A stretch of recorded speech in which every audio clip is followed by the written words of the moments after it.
Hello and welcome to U I D H T M L guys. तो पहुंच चुके हैं हम चैप्टर 8 में, जहां हम जानने की कोशिश करेंगे यूज़ स्ट्रिक्ट के बारे में। क्यों ये इम्पोर्टेंट है, क्या इसका रोल है, क्यों हमें ये सीखना चाहिए और इसका प्रोफेशनलिज्म में क्या इम्पोर्टेंट रोल प्ले करता है, उसके बारे में जानेंगे। तो जैसा कि आपको स्लाइड में दिख रहा है, यहाँ हमने क्या किया है कि x इज इक्वल टू 10 लिखा है, दैट्स इट। इसके आगे कुछ भी नहीं लगाया, राइट? ना लेट ना वेर ना कुछ भी नहीं लगाया। तो नो यूज स्क्रिप्ट मैंने डाला इधर। अगर हम यूज स्क्रिप्ट नहीं यूज़ करते हैं तो ये हमें कोई भी एरर नहीं देगा, ओके। लेकिन जैसे ही आप यूज स्क्रिप्ट यूज़ करते हैं तो वो आपको एरर थ्रो करेगा, और उसमें सिक्योरिटी इश्यूज़ भी हैं जो कि कॉल स्टैक को लेकर के है। ये सब चीज़ के बारे में हम जानेंगे, ओके। तो चलिए बने रहिए चैनल के साथ। अगर आपको ये वीडियो पसंद आ रहा है तो प्लीज़ लाइक, सब्सक्राइब और शेयर ज़रूर कीजिएगा। ठीक है, चलिए कोड में और वहाँ जाके एक्सप्लोर करते हैं और इसके बारे में डीप जानते हैं, क्या एडवांटेजेस हैं, क्या डिसएडवांटेजेस हैं, दोनों चीज़ हम देखते हैं। ठीक है, ओके। ओके, तो पहुँच चुके हैं हम अपने कोड में। तो जैसा कि देख रहे हैं, ऊपर हमारा ये वीएस कोड है, नीचे हमारा डेवलपर टूल है और राइट साइड में हम किसके बारे में जानना चाहते हैं वो हमारा है, राइट। तो चलिए हम बात करते हैं स्ट्रिक्ट मोड को लेकर के। तो सबसे पहले देखिए, स्ट्रिक्टली बता रहा है कि आपको ये पैटर्न फ्लो फॉलो करना पड़ेगा, राइट। तो सबसे पहले हम जानने की कोशिश करते हैं कि हमें script mode, not script, strict mode क्यों यूज़ करना चाहिए। सबसे पहले क्या है कि strict mode main advantage is that it helps you to write cleaner and more reliable code by catching common errors. देखिए, हमारे साथ क्या होता है, हम कोड तो लिख देते हैं बड़े अच्छे तरीके से, लेकिन एरर्स के बारे में ध्यान नहीं देते हैं। जबकि सच मैंने बताऊं तो एक प्रोफेशनल कोड वही लिखता है जो सबसे पहले एरर हैंडल करना जानता हो।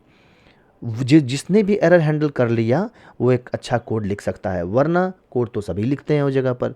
अब जब किसी कोड में एरर ना हो तो भैया वो ऑटोमेटिकली अच्छा चलेगा, है ना? मानते हैं ना ये बिल्कुल। बात तो सही है। दौड़ना तो पड़ता इट्स है। Primary disadvantage is that potential to break older JavaScript code that relies on non strict behaviour. दो ये पूरे जो समरी हमने लिखा यहाँ पर, वो दो एडवांटेज और डिसएडवांटेज का एक समरी है कि ये आपके पुराने कोड को ब्रेक कर सकता है जहाँ पर कि नॉन स्ट्रिक्ट मोड में लिखा गया है कोई कोड, ठीक है। क्यों? सीधी सी बात है, एक स्ट्रिक्टली फॉलो करता है रूल, एक नहीं करता है, तो भाई नॉन फॉलो करने वाले को क्यों रखा जाएगा साथ में? मानते हैं ना ये चीज़? हाँ, ये चीज़ है। तो चलिए, तो एडवांटेज की बात अगर बात करें तो कैच कॉमन एरर्स, छोटा छोटा एरर जो कि कभी कभी हम एक्सीडेंटली क्या करते हैं, कोई ऐसा वेरिएबल लिख देते हैं जो विंडो ऑब्जेक्ट पे जा कर के सेट हो गया है, जो बाद में कभी अनडिफाइंड या कुछ भी चीज़ें से हमें रिजल्ट में दे देता है, राइट। तो उस एरर को ये तुरंत पकड़ लेता है, ओके। कभी कभी फंक्शन में हम सेम गलती से मान के चलते हैं कि सेम आर्गुमेंट पास कर दिए, सेम, तो वो भी उसको एरर दे देगा। जबकि नॉन स्ट्रिक्ट मोड लास्ट वाले आर्गुमेंट को ले लेगा, ये आर्गुमेंट क्या है, फंक्शन क्या है, वगैरह वगैरह, ये सब हम जानेंगे। ये भी जब आगे पढ़ेंगे ये सब जानेंगे।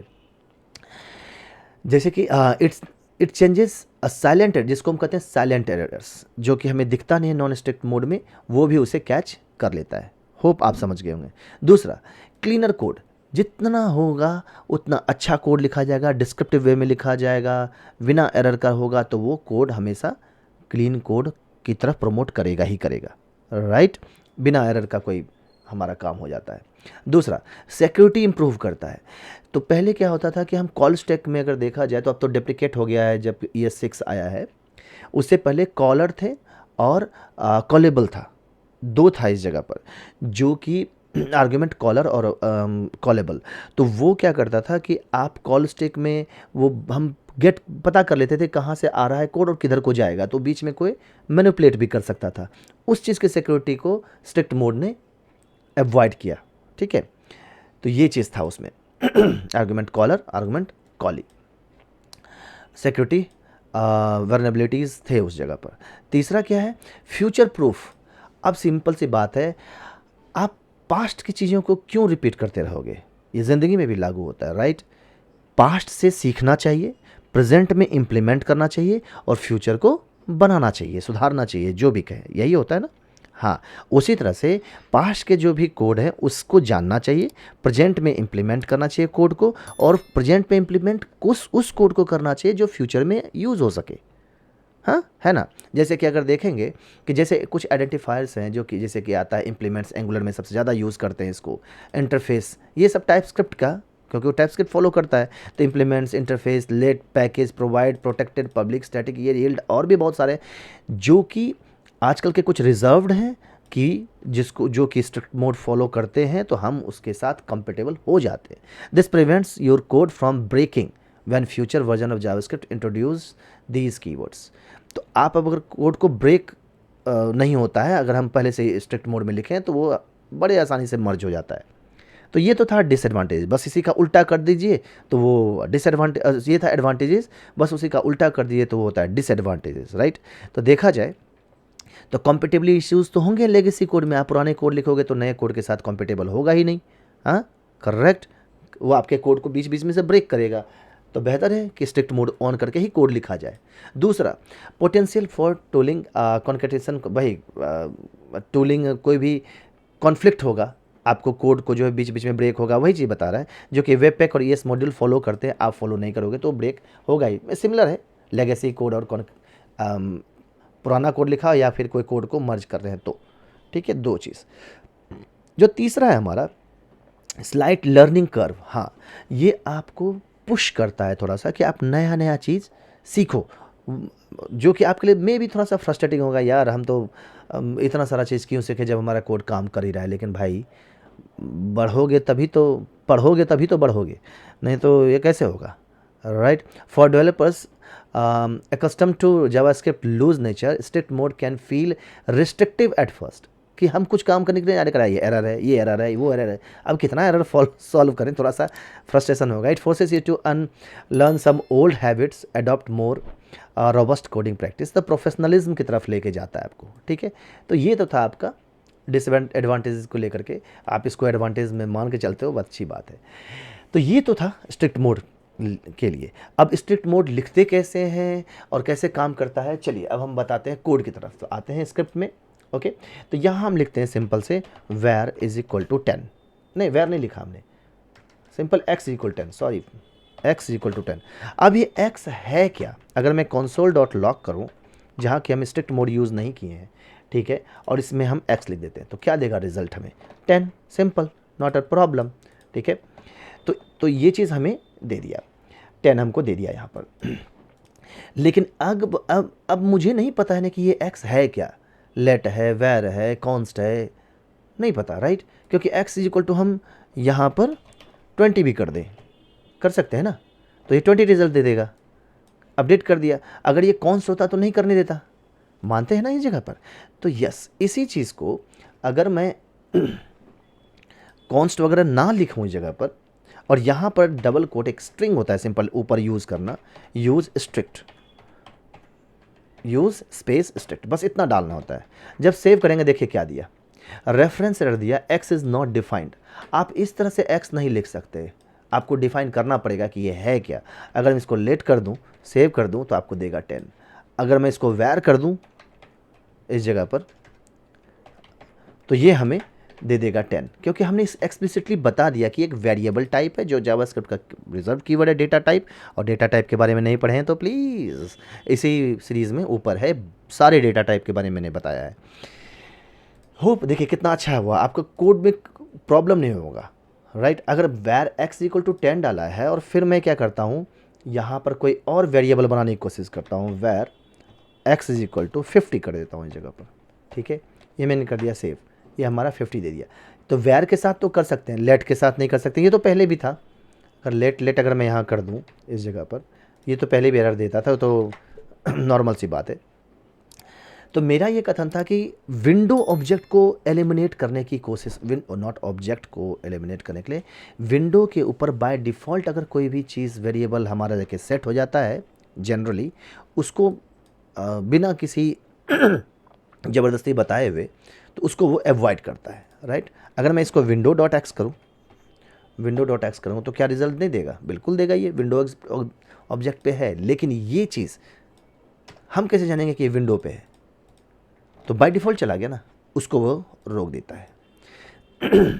ठीक, एक तो ये चीज़ मैंने बता दिया। नेक्स्ट, कोई ऐसा फंक्शन सेम विंडो के ही लेके हम बात कर रहे हैं, अगर मैं इसी को कॉपी करता हूँ, ठीक है, कॉपी कर देता हूँ और एक्स के नीचे में हटा देता हूँ ऐसे। तो आपने क्या किया, एक फंक्शन बनाया इस जगह पर, और फंक्शन को आपने विंडो डॉट ये कॉल कर रहे हैं, क्योंकि ये मैंने वैर वगैरह कुछ नहीं डाला है, तो ऑब्वियसली बात है ये विंडो पे जाके ही सेट होगा, राइट। जब ये विंडो पे जाके सेट होगा तो आप बाहर कॉल करने की कोशिश कर रहे हैं तो वो कर देगा एरर। पहले तो एक्स इज़ नॉट डिफाइंड वाला सिस्टम है, ये ऊपर वाला है, इसको मैं कमेंट कर देता हूँ, आगे बढ़ने नहीं देगा। अब यहाँ पे देखिए प्रॉब्लम दिया, रेफरेंस एरर, थोड़ा छोटा करता हूँ, बहुत ज़्यादा बड़ा हो गया। हाँ, लीक वेरिएबल जो है सो डिफाइन नहीं है। सेम चीज़ हमारा जो ऊपर में था रेफरेंस एरर, इसमें भी रेफरेंस एरर आपको दिया। लेकिन अगर स्ट्रिक्ट मोड अगर हटा दूँ तो नहीं देते हैं स्ट्रिक्ट मोड, तो क्या होगा, yes I am a global variable, दे दिया, तो ये लीकेज है ना, ये लीकेज है। इसी को सेम चीज़ था ऊपर, बट वही फंक्शन के अंदर में था, इसीलिए अब मैंने बता दिया, यहाँ डाल के रखा था। Next, eliminates this question. तो अब क्या होता है इस जगह पर कि दिस के बारे में कई बार आपने सुना होगा, दिस दिस दिस करके वर्ड, दिस मतलब यह अंग्रेजी में तो है ही, तो ये यह यहाँ एक पॉइंटर की तरह काम करता है, पॉइंटिंग के लिए होता है, ठीक है। अब दिस का बहुत बहुत बहुत बड़ा रोल है जावास्क्रिप्ट में, तो चलिए हम दिखाने की कोशिश करते हैं क्या रोल है। तो अगर मैं यहाँ से नीचे जाता हूँ, अब इसको मैं कॉपी कर लेता हूँ, ठीक है, इसको कॉपी किया, नॉन स्ट्रिक्ट मोड में जाते हैं, ठीक है, पेस्ट कर दिया, नॉन स्ट्रिक्ट मोड है, नहीं अभी इसको मैं ऐसे करता हूँ, ऐसे नॉन स्ट्रिक्ट मोड है। अब मुझे एक विंडो ऑब्जेक्ट दे दिया दिस, जबकि ये फंक्शन के अंदर में है हमारा, देखा जाए तो ये फंक्शन के अंदर में ये दिस पॉइंट कर रहा है अभी भी विंडो ऑब्जेक्ट को लेकर के, राइट, क्योंकि कंस्ट्रक्टर फंक्शन हमने नहीं बनाया है, तो दिस पॉइंट नहीं करेगा। तो देखियो दिस को मुझे जब शो दिस किया और कंसोल डॉट लॉग दिस यहाँ पे डाला, ये दिस एक रिजर्व वर्ड है जो अभी विंडो को बता रहा है, स्ट्रिक्ट मोड में नहीं है तो, ठीक है। और जब इसको स्ट्रिक्ट मोड में हम कर देंगे, यहाँ पर अगर मैं इनेबल कर दिया तो ये दे दिया अनडिफाइंड, ये आपका विंडो ऑब्जेक्ट को पॉइंट नहीं करता है, ये डिफाइंड नहीं है दिस। तो जब एक्सीडेंटली आप विंडो ऑब्जेक्ट के किसी चीज़ को कॉल कर सकते हैं, कहीं पे एक्सेस कर रहे हैं, तो सेम प्रॉपर्टी बना रहे हैं, तो विंडो को भी गेट कर रहा है, लोकल को भी गेट कर रहा है, तो कॉन्फ्लिक्शन होगा ना उस जगह पर। कुछ ज़्यादा ही बना रहा है, बट ठीक है, ऊपर ऊपर समझिए, अभी तो आप स्टार्ट किए हैं लर्न करना, ठीक है। लेकिन ये सब दिस के बारे में जब डीप जाएंगे ना तो आपको समझ में आएगा दिस क्या है। बट ये मान के चलिए दिस एक ऑब्जेक्ट डिफाइन करता है, उस ऑब्जेक्ट को जो जिसके लिए आप लिखने की कोशिश करो। आपके हिसाब से दिस यहाँ शो दिस होना चाहिए, इस फंक्शन के बारे में करना चाहिए, ठीक है। लेकिन अगर दिस अगर देखा है तो ग्लोबली वो विंडो को करता है। हम उतना ज़्यादा अभी दिस के अंदर नहीं जाते हैं, बस हम अभी मोड के ऊपर रहते हैं, ठीक है। ये चीज़ था दिस। अब यहाँ पर देखा जाए, ये तो सेम चीज़ कॉपी कर दिया, सॉरी फॉर दैट, ये कॉपी पेस्ट के चलते ये प्रॉब्लम हो गया, आई एम सॉरी। बट मैं वही आपको बता दिया कि देखिए जब मैंने स्ट्रिक्ट मोड डाला तो ये अनडिफाइंड हो गया, और जब स्ट्रिक्ट मोड नहीं था तो वो उसको विंडो को पॉइंट कर रहा था, ठीक है। नेक्स्ट आते हैं डिसअलाउ मल्टीपल आर्गुमेंट, जो मैंने पहले भी बोला था कि मल्टीपल आर्गुमेंट पे अगर हम जाते हैं तो वहाँ उसको प्रॉब्लम करता है। अगर मैं इसको कॉपी करूं और यहाँ पेस्ट कर दूं तो आप देखेंगे तो ए और ए रिपीट कर रहा है। हम यहाँ से इसको कहते हैं पैरामीटर, जो हम फंक्शन कॉल करते हैं उसके अंदर में जो वैल्यू पास करते हैं उसको कहते हैं पैरामीटर, और जो फंक्शन हम डिफ़ाइन किए हैं उस जगह पर डिक्लेयर किए, डिफ़ाइन किए हैं, तो वो हमारा यहाँ पर कहा जाता है आर्ग्यूमेंट। आप आर्ग्यूमेंट में देखेंगे ए और ए डबल कर दिया है, और इसमें 1 और 2 वेरिएबल है। हो सकता है मिस्टेक हो जाए, मान लेते कोई नाम दे दिए जो सेम नाम से हो, मिस्टेक हो सकता है, लेकिन आपको पहले में गया वो वैल्यू, दूसरे में गया वो वैल्यू, तो लास्ट वाला वैल्यू आपको प्रिंट कर देगा। अगर मैं स्ट्रिक्ट हटा दूँ इस जगह पर एक सेकंड के लिए, तो आपको देखिए 2 प्रिंट कर दिया है ना। क्यों? क्योंकि ए का वैल्यू यहाँ पे पहला क्या गया, ए का वैल्यू 1 है, फिर दूसरे में गया तो दूसरे ए की वैल्यू क्या हो गया, 2 हो गया। तो लोकल वेरिएबल ही था, कॉल हो रहा था बार बार सेम, तो बस ने ए को क्या कर दिया 2, इसलिए कंसोल डॉट लॉग उसने 2 दिया, ठीक है। लेकिन जैसे ही हम इसको स्ट्रिक्ट मोड ऑन कर देते हैं तो वो भी आपको एरर दे देगा, और बड़े प्यार से लिखेगा duplicate parameter name not allowed in this context, ठीक है। आप डुप्लीकेट का जो सीन है वो नहीं कर सकते। तो ये चीज़ें हमारा बहुत ज़्यादा बचा देता है काम, आपका बहुत अच्छे तरीके से क्लीनर कोड करता है।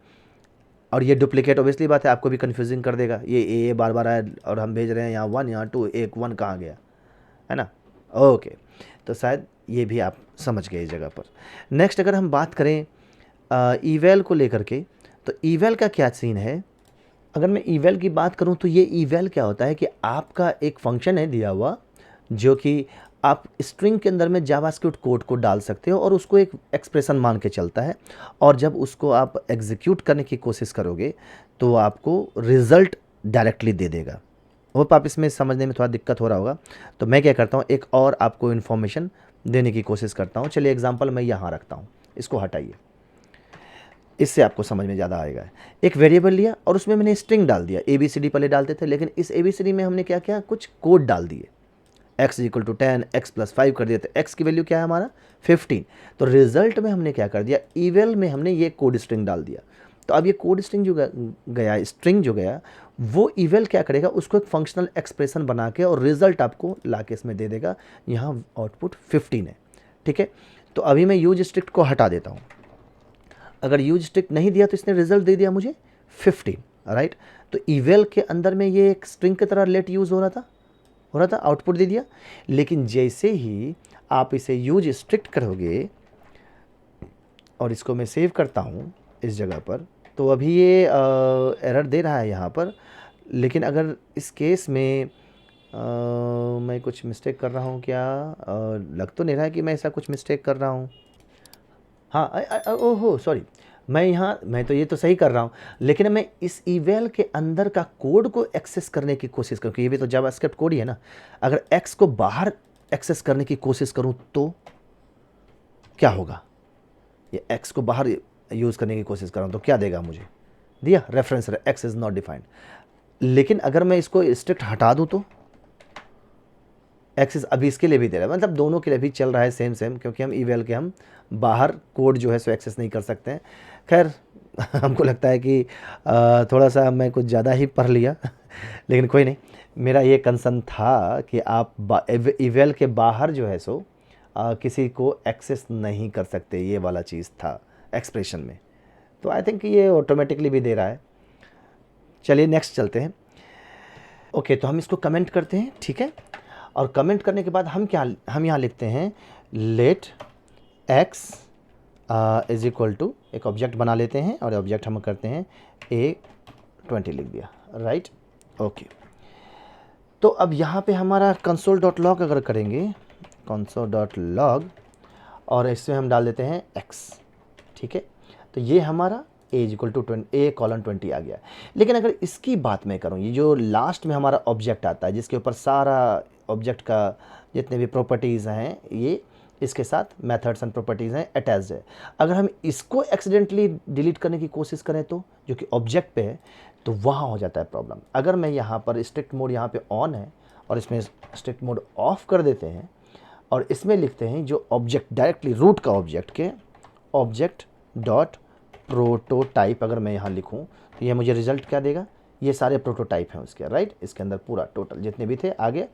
और इसको डिलीट करने की कोशिश करूँ, अगर मैं डिलीट कर दूँ इसको, तो ये क्या दिया हमें, फॉल्स। आप डिलीट नहीं कर सकते, रिटर्न आपको दिया लेकिन वैल्यू दे दिया आपको, इसने एरर नहीं बताया। आप डिलीट नहीं कर सकते हैं, डैट इज़ ओके, लेकिन ये एरर दिखाना चाहिए, ये गलत कर रहे हो आप, कोई मतलब ही नहीं बनता। जिसको आप डिलीट ही नहीं कर सकते तो आप उसको डिलीट करने की कोशिश कर क्यों रहे हो।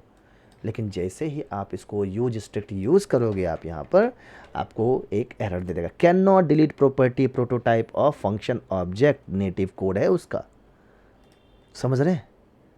ये सब चीज़ें ऐसी होती हैं जो कि आपको बड़े बड़े कोड लिखोगे, जब आप प्लगइन्स बनाने लगोगे, उन सब चीज़ों में कभी कभी ऐसा सीन हो जाता है जहाँ एक्सीडेंटली आप किसी चीज़ को डिलीट करने की कोशिश कर रहे हैं। और ये रूट ऑब्जेक्ट को अगर डिलीट करने की अगर हो जाएगा तो ऑब्जेक्ट का मेन जितना भी ऑब्जेक्ट का अपना प्रॉपर्टी होता है, बिहेवियर होता है, वो सब खत्म हो जाएगा ना।